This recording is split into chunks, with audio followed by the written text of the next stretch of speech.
Hello guys, आज हम उपन्यास के बारे में पढ़ेंगे।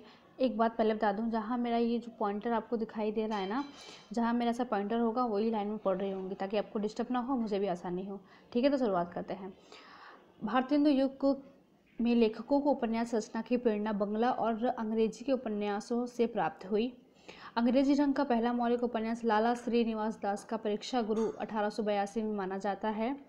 याद कर लीजिए, पहला उपन्यास लाला श्रीनिवास दास का पहला जो नाम उनका नाम था, परीक्षा गुरु उपन्यास का नाम है। ठीक है, इसके पूर्व श्रद्धाराम फ्लोरी ने भाग्यवती शीर्षक लघु सामाजिक उपन्यास लिखा था।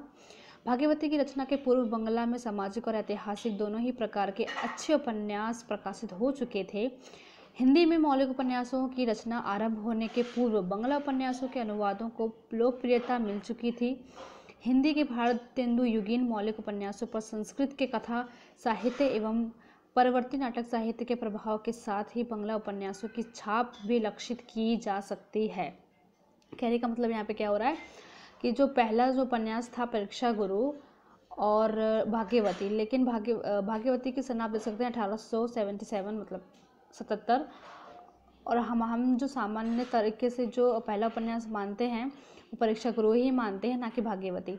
ठीक है, फिर हिंदी के भारतेंदु युगीन मौलिक उपन्यासों पर संस्कृत के कथा साहित्य पर एवं परिवर्ती नाटक साहित्य के प्रभाव के साथ ही बंगला उपन्यासों की छाप भी लक्षित की जा सकती है।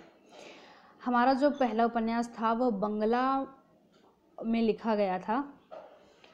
और हम आगे पढ़ें तो इस युग के उपन्यासकारों में लाला श्रीनिवास दास और किशोरी लाल गोस्वामी, बालकृष्ण भट्ट, सन आप देख सकते हैं उसमें लिखी है, ठाकुर जगनमोहन सिंह और राधा कृष्ण दास, लज्जाराम वर्मा, देवकी नंदन खत्री और गोपाल राम गहरमरी उल्लेखनीय हैं। ये उपन्यासकार हैं सारे। भारतेंदु काल में सामाजिक ऐतिहासिक तिलस्मी, अयारी, जासूसी तथा रोमानी उपन्यासों की रचना परंपरा का सूत्रपात हुआ। यह परंपरा आगे चलकर द्विवेदी युग में अधिक विकसित और पुष्ट हुई।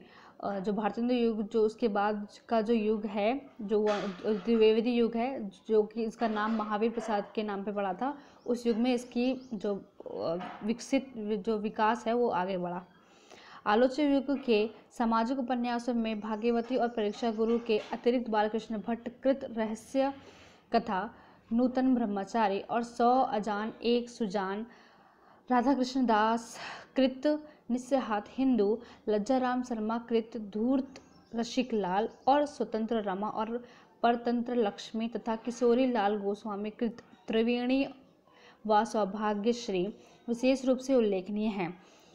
जो ऊपर जो हम लोगों ने नाम पढ़े उनके ही ये उपन्यास हैं। ठीक है, इन सभी उपन्यासों का लक्ष्य समाज की कुरीतियों को सामने लाकर उनका विरोध करना है। जो उपन्यास लिखे गए हैं उनका उद्देश्य क्या था कि समाज की कुरीतियों को सामने लाकर उनका विरोध करना है और आदर्श परिवार एवं समाज की रचना का संदेश देना है। उनको संदेश भी देना है जो लोग इन पे कुरीतियों पे चलते हैं। ये सभी उपन्यास स्वदेश से लिखे गए हैं और मतलब इनका कुछ न कुछ उद्देश्य है और लेखकों ने प्रायः प्रारंभ में ही अपना उद्देश्य स्पष्ट कर दिया है। सामाजिक उपन्यासों की तुलना में आलोच्य युग में ऐतिहासिक उपन्यास बहुत कम लिखे गए हैं। इस क्षेत्र में किशोरी लाल गोस्वामी का नाम ही उल्लेख योग्य है, किंतु उन्हें लवंगलता उपन्यास को ऐतिहासिक उपन्यास की मर्यादा देना उचित नहीं है। वस्तुतः इस युग में ऐतिहासिक उपन्यास की आकांक्षा की पूर्ति बंकिम के ऐतिहासिक उपन्यासों के अनुवादों से हुई है। अब मैं आपको ये उपन्यास ने सिर्फ इतना इसमें बताया है कि कौन कौन से उपन्यास है, कौन सा पहला उपन्यास है। और मैं आपसे एक क्वेश्चन करती हूँ कि आप बताएंगे कि उपन्यास का सम्राट हिंदी साहित्य में किसे कहा गया है। आप कमेंट सेक्शन में ज़रूर बताएं कि किसे कहा गया है और इन्हीं में से उनका एक उपन्यास है, उनका नाम आपको बताना है कि इतने में से उपन्यास उन जो उपन्यास का सम्राट कहा गया है, जैसे वो उसमें से कौन सा उपन्यास इसमें लिखा है जो आपकी स्क्रीन पर दिख रहा है। तो कमेंट करके जरूर बताइएगा। Thank you.